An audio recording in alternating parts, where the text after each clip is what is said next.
Buenos días chicos, en el video de hoy vamos a ver la importancia de los pueblos indígenas y su legado cultural al día de hoy. Antes de empezar, si están viendo esta censura es porque mi barba se puso a pelear con una máquina de afeitar y claramente perdió. Y no les pienso mostrar cómo quedé. ¡Comenzamos!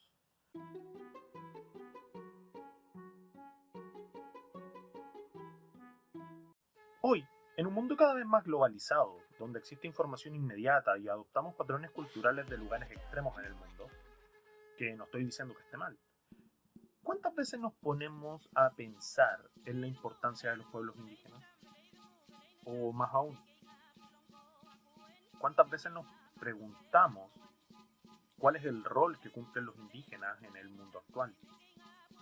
O siquiera paramos a preguntar o a pensar que en realidad todas las personas, todos los chilenos, todos nosotros, somos, al menos en una pequeña parte, indígenas también. Si no me creen, veámoslos en números. En cifras de la ONU y el Banco Mundial, la población indígena alcanza los 370 millones de habitantes en el planeta, que corresponde a el 5% de la población mundial y que están repartidos alrededor de 90 países. La UNESCO, por otra parte, reconoce que ese número puede crecer y llegar incluso a los 500 millones de personas.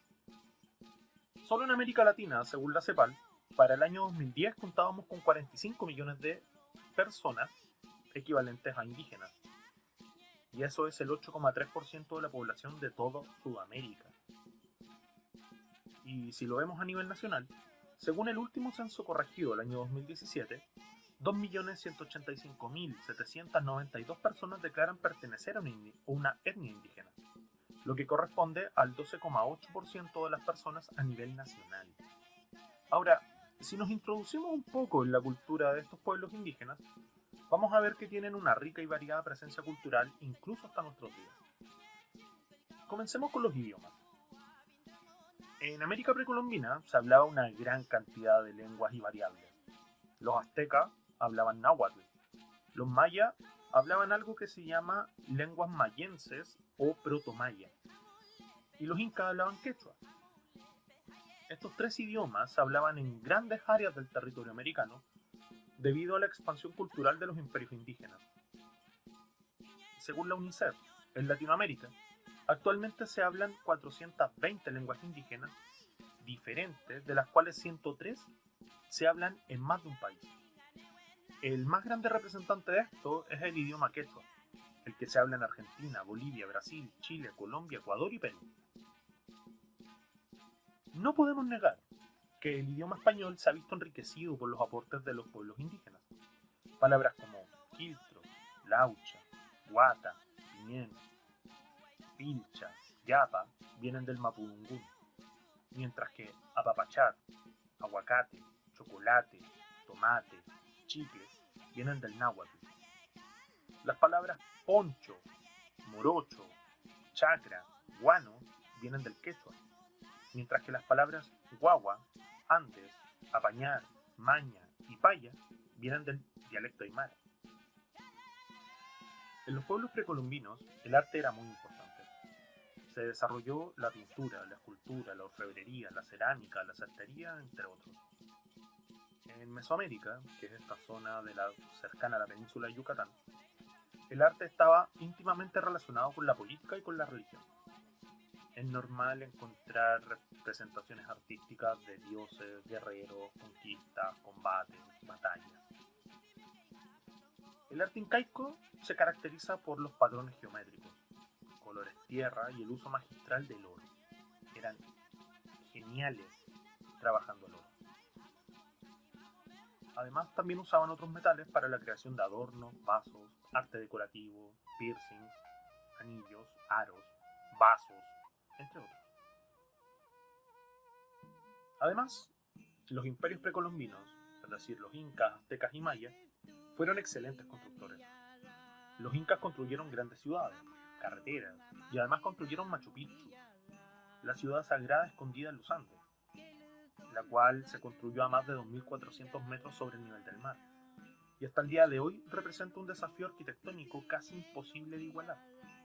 estamos pensando de que los mayas, los incas y los aztecas no conocían la rueda, no tenían caballos. Entonces construir ciudades de piedra a 2.400 metros sobre el nivel del mar es un desafío gigantesco. Los mayas eran grandes constructores de templos, los cuales estaban alineados con los solsticios y equinoccios, es decir, con los movimientos del Sol y la Tierra en el espacio. Y estos generaron efectos visuales con el Sol, la Luna y estas estructuras. Los templos mayas más conocidos son el templo de Chichén Itzá y el de Tikal. Por otra parte, los aztecas no se quedan atrás con el tema de construcción. Ellos construyeron Tenochtitlán, que era la ciudad capital construida en piedra sobre el lago Texcoco, cosa que los españoles los asombró e impactó, puesto que en Europa no había nada similar. Bernal Díaz del Castillo, cronista que participó en la conquista de México, lo relata así: y de que vimos cosas tan admirables no sabíamos qué decir, o si era verdad lo que por delante parecía, que por una parte en tierra había grandes ciudades y en la laguna otras muchas, y veíamoslo todo lleno de canoas, y en la calzada muchos puentes de trecho a trecho, y por delante estaba la gran ciudad de México. Los pueblos precolombinos fueron expertos en el desarrollo sustentable, al desarrollar sus actividades económicas y agrícolas generando el menor impacto posible en el medio ambiente, al realizar sus procesos productivos. La milpa, la chinampa y la terraza de cultivo son grandes ejemplos de esto. Actualmente, organizaciones como la FAO, la Organización para la Alimentación y la Agricultura de la ONU, se ha propuesto recuperar estos saberes ancestrales como políticas de desarrollo sustentable. Cada vez que comes maíz, palta, ají, zapallo, papa, quinoa, papaya, cacao, piña, tomate, poroto, yuca, calabaza, chía, palmitos o charqui, entre muchos otros alimentos, en realidad estás comiendo algo que en América se come desde hace milenios. Uno de los elementos culturales más importantes de América Latina es el sincretismo cultural. El sincretismo, la RAE lo define como del griego sincretismo, que significa la coalición de dos adversarios contra un tercero. En la práctica, el sincretismo es la fusión de dos elementos culturales, religiosos o tradicionales que en un comienzo eran opuestos.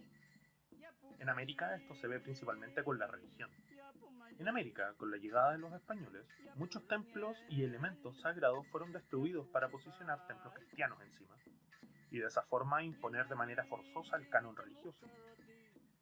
Pero con el paso del tiempo, elementos indígenas comienzan a fusionarse con la cultura católica, dando pie a tradiciones indígenas en fiestas religiosas, e incluso el uso de símbolos religiosos con mezcla indígena, como por ejemplo ángeles morenos, demonios blancos, o santos y vírgenes con rasgos indígenas. Ejemplo de esto es el Carnaval de Oruro en Bolivia, o la Fiesta de la Tirana en Chile, que comienzan como fiestas indígenas y luego se realizan en honor a la Virgen.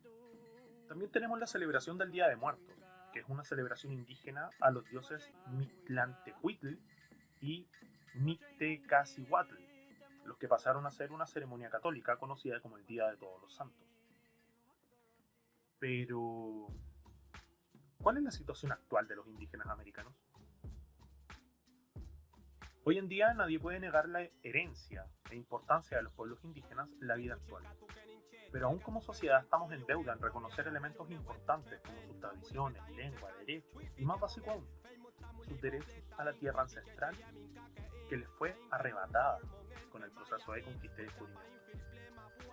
Si nos pasamos en números, la población indígena forma parte del 15% de la población más pobre del planeta, y representan una tercera parte de los 900 millones de indigentes que viven en zonas rurales.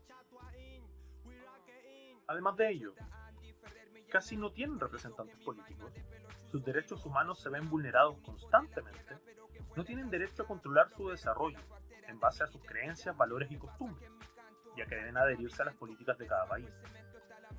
La discriminación de los pueblos indígenas a nivel latinoamericano es gigantesca. Según la red de noticias Es Global, La disparidad en los sueldos entre indígenas y no indígenas en México es de entre un 27 a un 57%. Y si lo vemos a nivel nacional, un estudio publicado por la Universidad de Talca en 2018 indica que el 52% de la población afirma creer no tener ancestros indígenas. Solamente el 11,2% de las personas entrevistadas de nivel socioeconómico alto reconoce ser mestizo. El 70,7% considera que tener un apellido mapuche afecta a la hora de buscar empleo, mientras que el 33,5% no votaría por autoridades mapuches. Un 70,6% los considera poco atractivos y un 12,2% de los encuestados los considera menos inteligentes solamente por ser indígenas. Bueno chicos, espero que el video les haya gustado. En la caja de descripción dejé los links de todas las bases que ocupé, todas las fuentes, y creo que de censura ya basta, así que les voy a mostrar cómo quedé.